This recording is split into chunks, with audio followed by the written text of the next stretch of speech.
Salut les actrices, salut les acteurs. Aujourd'hui, on va aborder un sujet assez spécifique.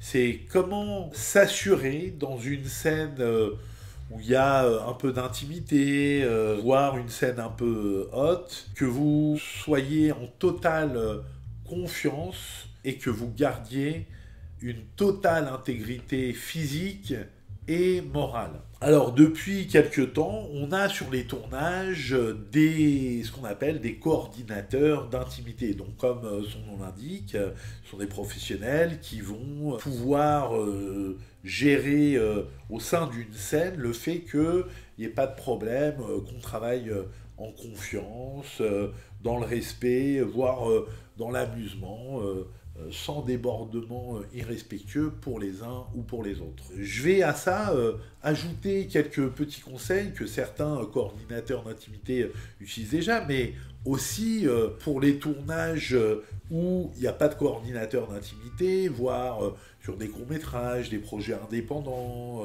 mais aussi lorsque vous travaillez en atelier. On n'a pas les moyens de faire venir des coordinateurs d'intimité dès que vous bossez dans un atelier, une scène un peu intime, voire un peu haute. D'autant que, sans pour autant conseiller de bosser ce genre de scène, ça peut quand même servir en ce sens que si vous êtes déjà confronté à ce type de défi, avant des tournages, ça peut vous permettre d'être fortement aguerri, préparé lorsque vous serez dans ce genre de situation, dans un territoire professionnel, sur un tournage, une pièce, etc. Alors donc voilà quelques conseils que je donne. Moi-même, en tant que réalisateur, ça m'arrivait de tourner des scènes comme ça, et afin d'être sûr que tout le monde se sente à l'aise, s'amuse, se sente respecté, et une intégrité physique et morale absolue, moi je conseille le modus operandi suivant. Numéro 1, avant de répéter, il s'agit d'avoir une clarté absolue sur ce qui est demandé. Alors là, petit rappel, dans la méthode, on a 5 garde-fous qu'il faut appliquer systématiquement en toute situation d'acting. En répétition, en atelier, sur un tournage, sur une pièce, il s'agit de toujours respecter ces conditions-là.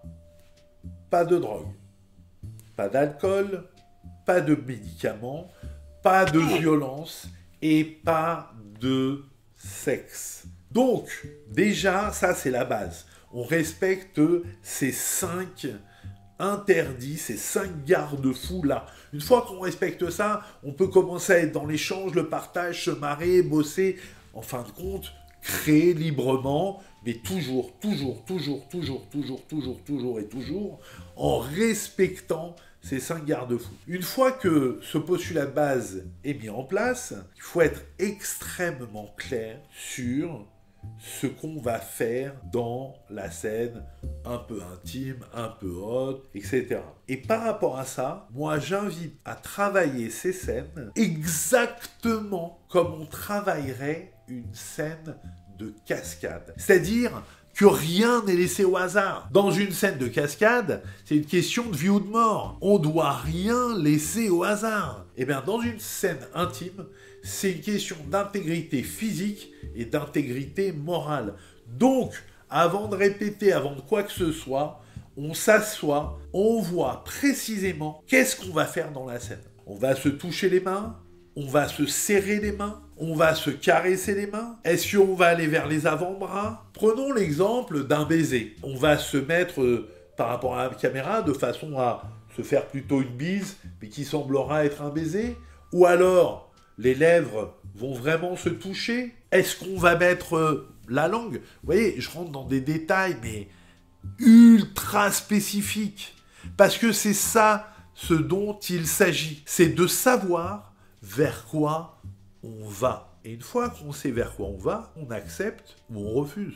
Bon, et ben là, c'est des discussions, non pas du marchandage, hein. C'est des discussions en partant du postulat de base que je refuse de faire ceci ou de faire cela, et comment on fait par rapport à la caméra. On peut faire un baiser extraordinaire sans avoir à mettre la langue. Mais donc, dans le modus operandi proposé, c'est idem que dans une scène de cascade, avant toute chose, on précise entre partenaires ce qui va être fait, ce qui est demandé. Je mets ça à la lumière de ma conscience, mes envies, mes choix, mes goûts, etc.